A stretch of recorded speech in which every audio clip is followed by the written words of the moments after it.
अब सोचिए, एक ऐसा ड्रोन जो ना सिर्फ आसमान से नीचे जमीन पर नजर रखे बल्कि जरूरत पड़ने पर मिसाइल छोड़कर हमला भी कर दे, और वो भी बिना एक भी आदमी को खतरे में डाले। यही है MQ-9 रीपर ड्रोन।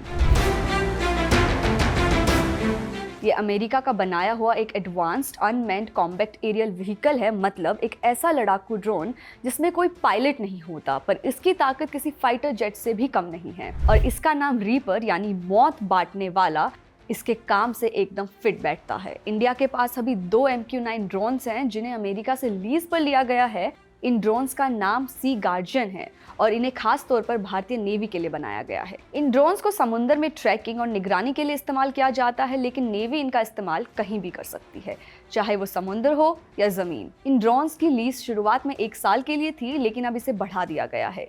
इनकी मदद से भारतीय नेवी को समुद्र में जहाजों की निगरानी, रास्तों की सुरक्षा और आसपास के इलाकों में निगरानी रखने में मदद मिल रही है। सी गार्डियन ड्रोन अब समुद्र की गहराई से लेकर उस पर की निगरानी तक एक अहम हिस्सा बन चुके हैं, जिससे भारतीय सुरक्षा बलों की ताकत और बढ़ी है। अब जानने की कोशिश करते हैं आखिर ये करता क्या है। सबसे पहले बात करें इसके कामों की, तो भाई ये ड्रोन एकदम ऑलराउंडर है। ऊपर से लगातार नजर रखता है यानी सर्विलेंस, जरूरत पड़े तो मिसाइल छोड़कर हमला करता है यानी स्ट्राइक मिशंस, और अगर किसी खास टारगेट को मारना हो तो करता है टारगेट किलिंग। मतलब सोचो, कहीं बैठा एक ऑपरेटर स्क्रीन पर टारगेट देखता है और बटन दबाते ही ऊपर आसमान से मौत आ गिरती है। इसको चलाने वाला इससे 1660 मील दूर बैठकर भी इसे कंट्रोल कर सकता है, यानी लगभग 2500 किलोमीटर दूर से। बिल्कुल, अब जरा सोचिए, MQ-9 रीपर की सबसे बड़ी ताकत क्या है? इसकी लंबी रेंज और बिना पायलट के ऑपरेशन, यानी जिस इंसान के हाथ में इसका कंट्रोल हो वो ड्रोन से करीब 2500 किलोमीटर दूर बैठकर भी दुश्मन पर हमला कर सकता है। यानी MQ-9 रीपर सिर्फ एक ड्रोन नहीं बल्कि एक ऐसी उड़ती हुई मशीन है जो बॉर्डर के पार दुश्मन को देखती भी है और मारती भी है, वो भी सिर्फ एक रिमोट से। चाहो तो एक ही बटन दबाओ और दुश्मन की नींदें उड़ा दो। पाकिस्तान के पास MQ-9 रीपर जैसा कोई हाईटेक अमेरिकी ड्रोन नहीं है। हाँ, उन्होंने चाइना से CH-4 और विंगलुंग 2 जैसे ड्रोन जरूर खरीदे हैं जो दिखने में रीपर जैसे लगते हैं, लेकिन टेक्नोलॉजी के मामले में काफी पीछे हैं। MQ-9 रीपर और चीन के CH-4 विंगलुंग ड्रोन दिखने में भले ही एक जैसे लगे और काम भी मिलते जुलते करें, जैसे आसमान से निगरानी रखना और जरूरत पड़ने पर हमला करना, लेकिन असली और कॉपी में फर्क तो होता ही है।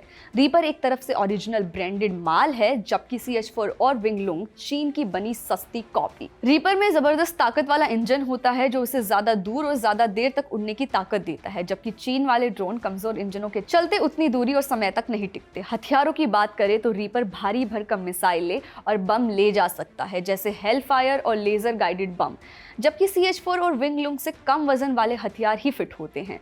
डिजाइन में भी फर्क है। रीपर में वी शेप वाली पूंछ के नीचे एक अलग तरह की फिन होती है जो CH-4 में नहीं मिलती। रीपर की टेक्नोलॉजी और भरोसेमंदी युद्ध में उसे एक खतरनाक खिलाड़ी बनाती है, जबकि CH-4 और विंगलुंग को ज्यादा हिट सिर्फ उनकी कम कीमत की वजह से मिलती है, काबिलियत की वजह से नहीं। अब आपको बताते हैं कि MQ-9 का पहले कहां इस्तेमाल किया जा चुका है। अब तक MQ-9 रीपर ड्रोन्स का इस्तेमाल कई जगहों पर किया गया है। सबसे पहले तो अफगानिस्तान और पाकिस्तान में, जहां अमेरिका ने इसे अल कायदा और तालिबान के खिलाफ बड़े पैमाने पर इस्तेमाल किया। फिर 2020 में ईरान के जनरल कासिम सुलेमानी को इराक में ड्रोन अटैक से टारगेट किया गया था। इसके अलावा सीरिया, इराक, यमन और अफ्रीका में भी आतंकवादियों के ठिकानों पर नजर रखने और हमले करने के लिए इसका इस्तेमाल किया गया है। इन जगहों पर MQ-9 रीपर ने अपनी लंबी रेंज और एक्यूरेसी से काम किया, जिससे आतंकवादियों को निशाना बनाना आसान हो गया। दुनिया में एक ऐसा ड्रोन जो किसी भी क्षेत्र में अपनी ताकत और सटीकता से शत्रु को ध्वस्त कर सकता है, और वो भी बिना किसी पायलट के। MQ-9 रीपर को लेकर भारत ने जो कदम उठाए हैं वो उसकी सुरक्षा क्षमता को कई गुना बढ़ा रहे हैं। चाहे समुद्र की निगरानी हो या दुश्मन पर हमला करने का ऑपरेशन, ये ड्रोन भारत के लिए एक बहुत मजबूत और प्रभावी उपकरण साबित हो रहे हैं। इस तरह के ड्रोन की तकनीक, उसकी कार्यक्षमता और उनकी रेंज भारत को नई शक्ति प्रदान करती है, और यह ड्रोन आधुनिक युद्धों के लिए एक अहम हिस्सा बन चुके हैं। धन्यवाद। मेरा नाम है ममता और आप देख रहे हैं खबरगांव।